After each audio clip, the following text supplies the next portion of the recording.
Hey YouTube, small streamers, and anybody of interest. Today we're going to be looking at StreamElements sponsorships. I know as a new streamer, it was very tempting, but also very hard to get information about. So I'm hoping to dive into some of the sponsorships I've done to help other people find it easier to find information on. First things first, it is not technically sponsorships. Every forum you go onto trying to find out information about these individual sponsors or individual campaigns or any of this as a whole is always covered with people who are nitpicking the definition of the word sponsorship. They're technically almost 100% temporary affiliation. It's like an affiliate program that you do for a period of time because instead of getting paid up front like a sponsorship would do, you're going to be paid by reaching goals. That being said, I'm going to call it sponsors for the entire rest of this video. It's easier. It rolls off the tongue. They call it sponsorships on Streamlabs. And there's not really an honest reason to distinguish because it's what we're talking about. We know what we're talking about. This is what we're looking at. That being said, I've now done 6 of these and have been able to, in advance, get any third-party, honest answers about any of them when I was looking into them, other than just like looking up the games and the companies and see if I think that they're legit business or if they feel scammy. That being said, I'm just going to go through each of them in chronological order as I've experienced them, things that I learned, what I thought about the individual sponsorship and the program as a whole. The program as a whole was very tempting. I really enjoy streaming. I really enjoy playing games with my friends. I got bills to pay though, and every moment that I was on a second or third job to keep my house was taking away from this. And the sponsorships opened it up to where I'm really skating on thin ice, but I don't have to. I just have my regular job and this now, for now. And hopefully that can continue and even like get a little bit better. But that being said, the first one that I was interested in doing was not a game at all. It was HelloFresh. It was really simple. The only requirements were that I stream for 2 hours using their special title so they could track it. Their chatbot, which occasionally, the chatbot for all of them, occasionally in your chat is just going to be like, hey, click this link to get the product. And then they usually all have a widget that you put on your stream that makes special announcements and celebrations when people actually do it. Either when they get it or when they reach another goal. But HelloFresh is simple. It only has a couple of goals. I had a lot of fun with this one. I highly suggest it. The main reason I did it was I was going to get HelloFresh anyway. One of the main things I think about when I'm doing these is that my account is eligible too. So anytime I do the product, I get all the goals. At the very least, I'm going to be hitting the goals and getting the payouts for those. HelloFresh new subscription, which I was planning to do anyway, $100. That's cake. And then I made a little cooking video that I was very proud of. It got me out of my comfort zone and got some practice editing an actual video, which I don't do very often. And I had like a marble stream where I was giving away stuff, and I just like claimed HelloFresh as the sponsor of this one. And then I played that video during the stream. I hit all the requirements that I needed. And then 4 friends also got it. And next thing we know, we've hit $500. It was like a month-long campaign. But honestly, just like a couple of days of work and a delicious meal hit those marks. And it set a really good experience for me going forward on these. After that, we picked up Call of Dragons, which is a popular mobile game. But a lot of the ones that I've been offered early on are like popular mobile games that are trying to move into the realm of PC game. They're required to do PC only, you only get credit for new accounts that download on the PC, not their phone. I always check and see if the accounts can be linked on these. So like I get it on PC, I download it, I play it for a little while, and then I link my account to the mobile version so I can get through these goals. Didn't know that until pretty much the end of the Call of Dragons campaign. It was a pretty successful stream. We had a pretty good time mostly. There were a couple of hiccups. We weren't able to get very many of us in the same servers, so being in like a clan together was impossible. But overall, I think it was a good experience. We had a lot of people, for my size, we had a lot of people contributing. It was a decent game, and lots of positive feedback on it. Same thing as HelloFresh.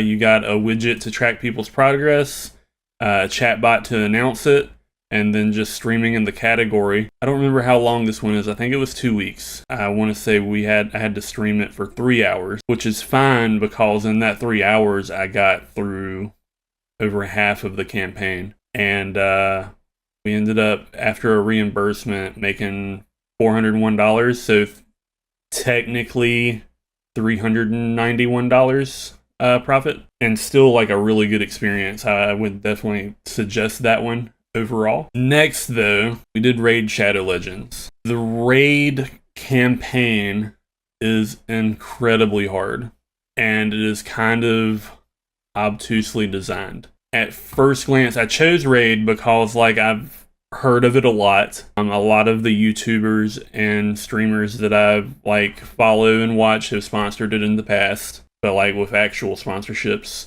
instead of the affiliate program. And I compared it to Call of Dragons. I went through every sponsorship that I was offered at that time, with 7 people participating, and then, 5 doing half the campaign and just 2 getting all the way or so. And that's okay. So I went through and I did the math on if we had identical turnout, how would this go?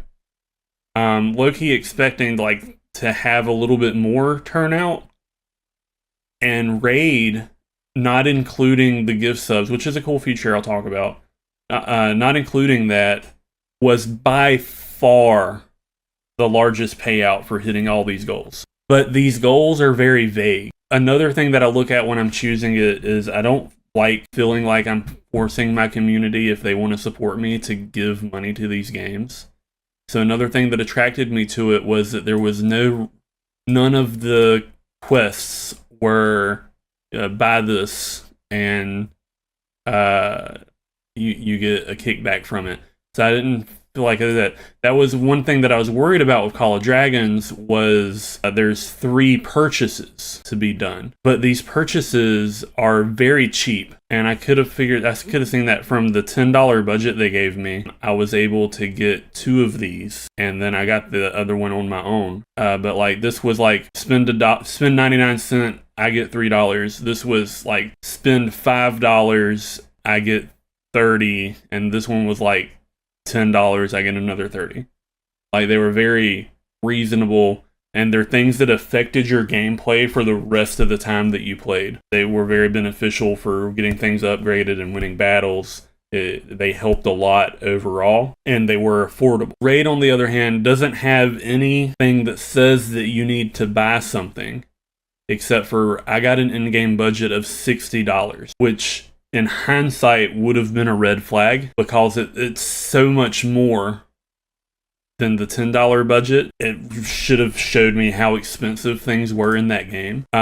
Reaching the levels was not super hard. 25 was a little bit of a stretch for the 2-week period if you weren't super grinding it. So about half of my player base fell off. Like I said, 1 hour to reach level 12. Everybody who installed the game got to level 12. 25, honestly, probably took close to 20 hours of gameplay. And if you got a regular life, that's a lot to dedicate to a game in a 2-week period of time. And it's understandable not to hit that. What made it harder, and probably more than 20 hours for a lot of people, the early level tutorials are hitting you fast and hard, and they're hard to follow, and they're simultaneously trying to teach you like 4 or 5 different mechanics that don't intertwine with each other at all. And it's just really hard to like keep up with actually how to play the game. It's not a well-designed tutorial system, and in a lot of cases it feels like it's on purpose to slow down new players to encourage them to spend money. I bought a pack for like $50 on the day that I streamed to hit my budget. None of the packs alone hit any of these goals guaranteed, but I was able to time it to get, I bought the pack, I got a bonus, and I was able to get another thing of unlocking for having their special account for the developer. I was able to unlock other stuff, and that allowed me to get the 2 gold shards, the 2 purple shards, and also a bunch of 4-star champions out of those shards. There's no information online about how rare and hard it is to get these shards.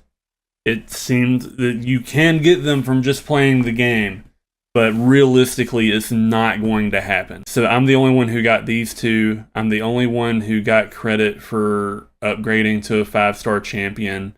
I even helped a friend grind and got super close to getting it on their account, but it was deceitfully hard.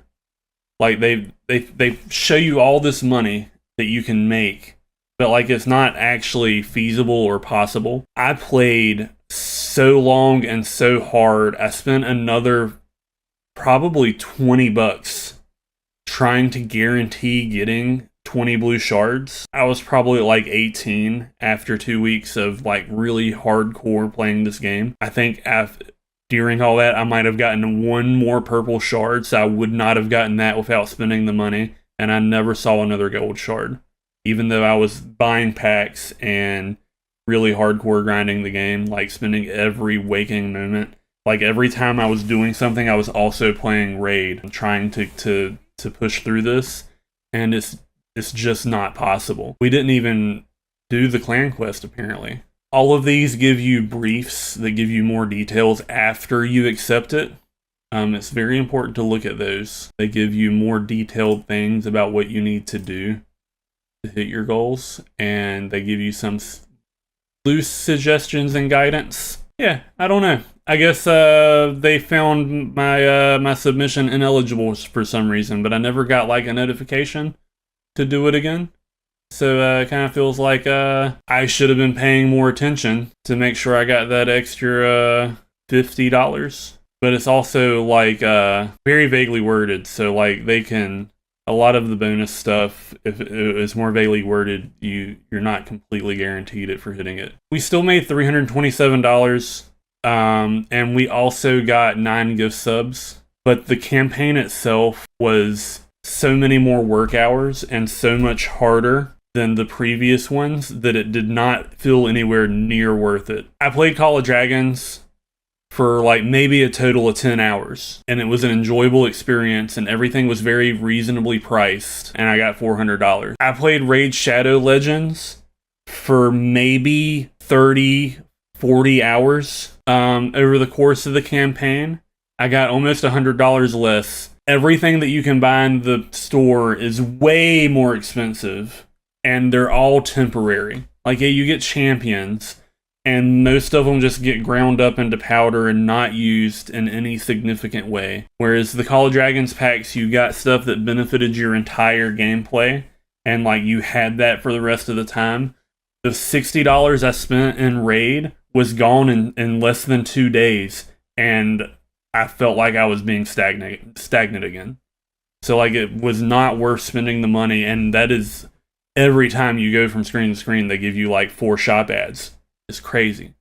I will say I did like the gift subs. We also got gift subs for hitting these harder goals. Unfortunately, these are the goals that were like borderline impossible to hit. So like it was literally just, I was trying really hard to get us more gift subs, but we ended up just getting 9, which is just from me hitting each of those goals. The gift subs are pretty cool though.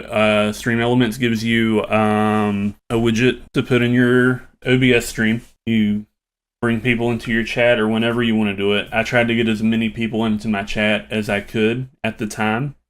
And then there's a button in Streamlabs. You click it, and it says within an hour. It was like within 5 minutes. We had a Streamlabs dude came in, and a little fairy goes across the stream. This is the gift sub fairy, and it just starts shooting out those 9 gift subs. Unfortunately, there's like no rhyme or reason. I wanted people to be kind of targeted. That's why I tried to get like a big stream going where like the people who were like there and supporting me are the ones getting the gift subs. It did not turn out that way. I think out of my regulars, 2 people got the 9 gift subs, and all of the other ones just came from like people who passed through my chat like months earlier and never came back. And then like maybe some not real people, honestly. But it was still like a nice little boost to the channel. It got us a Twitch payout. It was like a fun idea of an event. It was fun. I like the gift subs. The gift subs make the channel look better. It's an event. I plan a specialist stream around the gift subs, so like there's a lot of people there for the chances of somebody in there being able to react to getting the sub. But that was like the highlight of the raid campaign was the gift subs, and it's not exclusive to the raid. Strike Force does it. Dragons didn't do it when we did it, but it does it now. They're not common, but there are other large campaigns that are doing those. So after how terrible we all felt about Raid Shadow Legends, I wanted to do something easier. A friend of mine has played Royal Match like religiously for like a couple of years. He's been preaching it to me, and I was like, all right, we'll give it a try. Like, I know your account won't affect anything, but we can get some new accounts on here. The payout for it on paper wasn't super high, but reaching level 200 in this game way easier than getting 25 in the other one. This was only a week long, and we crushed this. An enjoyable puzzle play. Portions of it are close to like the advertisements that you see for it. We made significantly more money than we did with Raid in way less time, way more enjoyable. Overall, a great success in my opinion. And like it hit all of the goals that I look for now when I'm choosing. Everything's level based. It gives us times for like estimations on how long it'll take to get to the first couple of goals, which kind of gives you an idea that if you set a good pace, how long it'll take to get to 200. I obliterated 200. I put probably 20 hours in the game during the period of time that we were playing, but I was on like level 450 when we finished. It was very simple for like basic spatial reasoning, and if you had understandings of, if you took the time to read and understand like the power-ups and the special events that they're constantly having to give you bonuses. Pretty straightforward, very simple, a huge payout for what it was. I did purchase like their battle pass type thing. It was just under $10. They reimbursed me that $10, gave me a 20 on top of it. It was very much so worth it. Not much effort for the $388. It was after the reimbursement right at $380. And like overall it was enjoyable, which is like probably like the most important point of a lot of these. If the game's enjoyable, people are going to play it, they're going to hit the goals. If the game is not enjoyable, they're going to burn out on it, they're not going to want to complete it. That being said, I will admit that while I'm smaller and 75, 80, 90% of my followers, subs, and chatters are close personal friends, in my opinion, some of these that aren't as attractive have been more tempting because we can band together and take the money out of these people's pockets instead of me having a base of 3 or 4 times larger and having impressionable people who like hopefully one day respect me. I don't want to get them hooked on some scammy, addictive, putting your whole paycheck into a game. So I'm kind of low-key want to get through a lot of the lower end ones while I know that the people doing it are not going to be sucked in by the scammier type games. And I'm not saying that any of these are necessarily scammy. I have bad feelings about Roblox. I know that these two, I've played one of these and it just felt like it was taking my information off my phone all the time. There was constant ads and it was not enjoyable.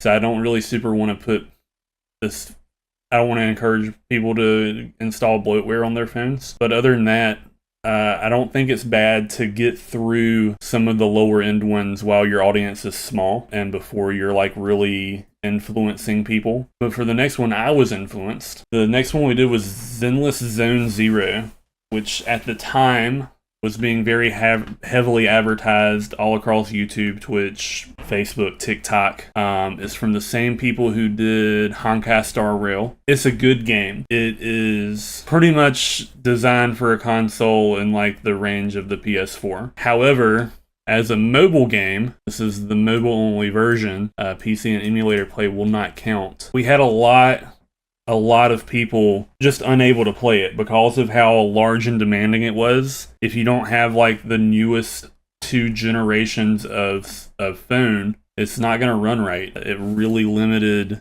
the participation that we were able to get. On top of that, I had trouble with the tracking. People who were tracked in the past were not tracked on this one, even though they were definitely new accounts. Once you got in, the gameplay was pretty straightforward. I think I did the entire campaign on stream for it took me like 2.5 hours total. And that's like with stopping and talking to people. And I was also enjoying the story a little bit and not like really focusing on the grind the entire time. But it's just like a little beat 'em up game. It was a fun game. I had a good time. But overall, because of how demanding the game was, it limited how many people could do it. And overall, we took a pretty big hit on how profitable it was because of that, which turns me away from at this point doing any of the newer, more demanding games. Echo Ellipse here feels like it's in that same vein, even though I think that it looks like it would be a fun game to play. I probably wouldn't do the campaign because, one, it's very similar. It does have a higher payout threshold, but a lot of those things are purchases, which Zenless didn't have. So that turns me away a little bit.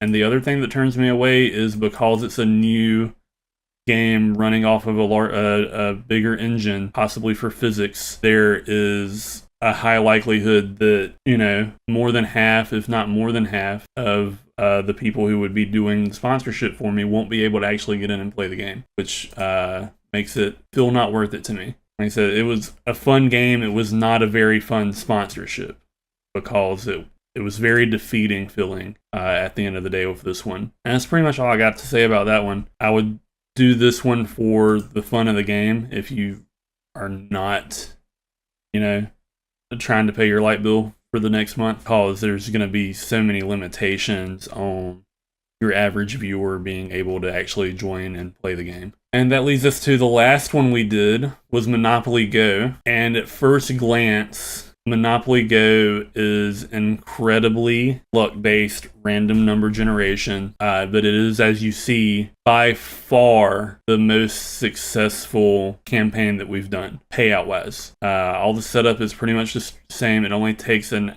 hour of streaming it. I actually got clips from the stream. I had a huge streak of luck. I did probably the first half of this in 2 hours through level 18. 18 to 31 and 31 to 41, unless you get really, really lucky, is quite the grind. But it's not unenjoyable. There is a battle system, and we had people exchanging their friend links in the Discord so that they could play with each other.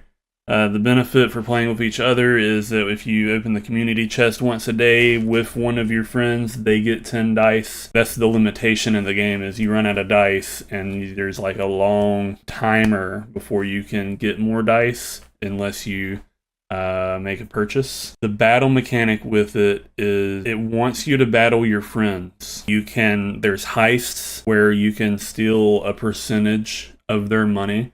And the amount of money that you get doesn't necessarily line up with the money that they lose, but if you hit them big, it's going to take all of their money and bankrupt them. And then there's a demolition aspect where you attack their board that they're building, which takes some of their money and also potentially damages their building, where they have to then pay to repair it with in-game currency, of course, Monopoly money. One thing that some of our people had trouble with is they got slowed down by infighting, is the best way to put it.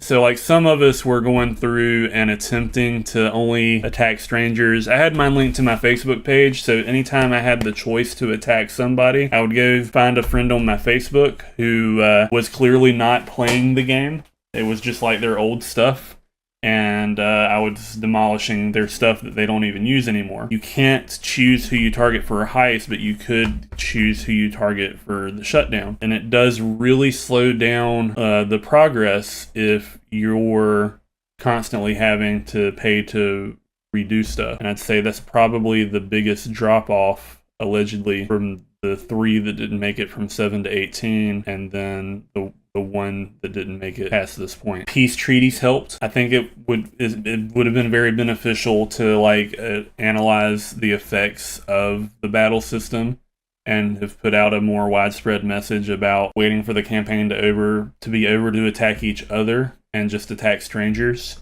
when given the choice. But we were too far into it before that distinction was made, and overall this went very well. The only purchase on it is a $20 pack. It's $19.99 in the shop. It gives you a bunch of dice the first time you buy it. Sponsorship gives you $25 every time somebody spends that $20. I bought it for myself, and then I also raffled off packs and gave them to, I gave them money for my subs to be able to also get those packs. I didn't get all of these, but I did pay a few of them out. And even after that, we made over $600 doing this one. And for 1 week, and genuinely after getting into it, a fairly good time. I'm currently on board 60 on it. So I still roll the dice in my downtime. So it wasn't a bad experience. It feels incredibly successful, and I feel like that's one of the trends in these so far, is that the bigger name stuff is not the best payout, but the little puzzle stuff does really well. And College Dragons, from here, with everything that I've learned, one is don't super follow what they tell you. Some of these want you to play a little while and then do your stream, and I've tried it both ways. I think that you should stream it immediately because it helps everybody else get a gist of what they're doing. It's more likely that some random person is going to come through and click on your sponsorship link and do it if you do it earlier. Because if you do it and it's 2 days left of the campaign, somebody's like, oh, that looks interesting, they click on it, you don't get credit for any of their progress because the campaign ends before they start playing the game. So stream it on the first day, go through it with your chat and figure out the efficient ways to play together, so you can all be hitting those goals. Increase the random odds that you're going to get an extra 1-2 more people going through that campaign accidentally, because they randomly came across your stream and was like, okay, I'll help them out. So yeah, you want to stream it earlier rather than later. A lot of them want you to play it and start it late because they get the same benefit if you start it late with paying you less. So you want to start it early and get it out of the way. And then if you're enjoying yourself, do a second stream to get people back on track for closing it out. But early stream feels necessary, late stream not so much. HelloFresh and outside food stuff isn't as important. I streamed the HelloFresh stuff in the middle of the month. I ordered my HelloFresh. It took about a week to process and to get to me. I planned my big special event stream to include it in, and gave myself a period of time so I could cook a meal on camera and edit it together. Realized that was horrible and do it again, and then do it. And then I also spread it across all my other social medias in hopes of getting extra clicks. You see, we only had 5 people do it. We had 146 people check it out. 185 on College Dragons. With mobile games especially, I've got a Facebook account for Defective Max that I use almost exclusively to announce these sponsorships in case I get somebody who's a little bit more detached from the internet to just hop on and get that first level for me. Shadow Legends, I advertised it. It was 150, got 150 clicks, 158 clicks for a Royal Match. Zenless 145. I did not advertise Monopoly Go on Facebook. I don't know why. I was really low energy coming off of Zenless Zone Zero, I didn't feel like putting in the work for Monopoly Go. So since I didn't advertise it on Facebook, I only got 20 clicks, and that's pretty much like our Discord plus a handful of other people. But I just didn't put in the effort. I probably could have, it was by far our most successful one. Probably could have done better. It's a very accessible game for the most part. And I think I've broken down pretty good what I look for when I'm choosing. Legitimacy of experience of the developer is one thing. I'm not going to push people to like pay stuff. So this is almost exclusively based on people buying in. So I will never do this one. And I like the attractiveness of the gift sub bonuses and just kind of accessibility, choosing something that's accessible, something that has a decent payout, and something that looks like it will potentially be somewhat enjoyable for me or others to play are my main contributing factors in what I choose. That being said, HelloFresh I will be doing again. Marvel Strike Force we will be doing next. I'll probably time that with the release of this video on YouTube, so probably about a week from now. So that'll be our next one. It's pretty popular mobile. It seems like a pretty straightforward campaign, and it's 2 weeks to complete it. So, and also has the gift subs, which seems pretty cool. The in-game promo seems very promising. Well, I think that's all I got to say about that. I appreciate you hanging out with me while I dove into that. I'm hoping that this is going to go out into the YouTubes and help a small streamer, because it is really hard to find information on these. Also, as a side effect of it being not an actual sponsorship and being an affiliate program, none of these are subject to any NDA or anything. You can say anything you want to about it. I've been very open about the goals in my Discord and with the people doing it for me. There's no reason to hide it, in my opinion. Some people don't like streamers to be like, look at this is how I'm making money. And I guess it's because they expect them to be brokey broke. But at the end of the day, it's making my life better. It is not got me rolling in the dough, but it's helping me pay bills. It's helping me live somewhat comfortable. And occasionally it helps me improve the quality of what I got going on in the stream room and expand the options of what I've got to do in the future. So I don't see any reason to actually hide your goals. Just let them know what they are working for. If there's people who are working for it just to hit goals for you, they don't really actually care about the game. They know when they can stop playing, and they're less likely to drop out early. I just be very transparent with the community and make sure that they know what you're going for. I think that's the best way to make it successful at the level that you're currently at. If you enjoyed this, maybe I'll do something similar to it down the line. Otherwise, I got gameplay videos all over my channel. I got a couple little goofy videos of me being a little goofy guy, and I got bigger plans in the future. Thanks for watching. Thanks for hanging out, and I'll see you next time.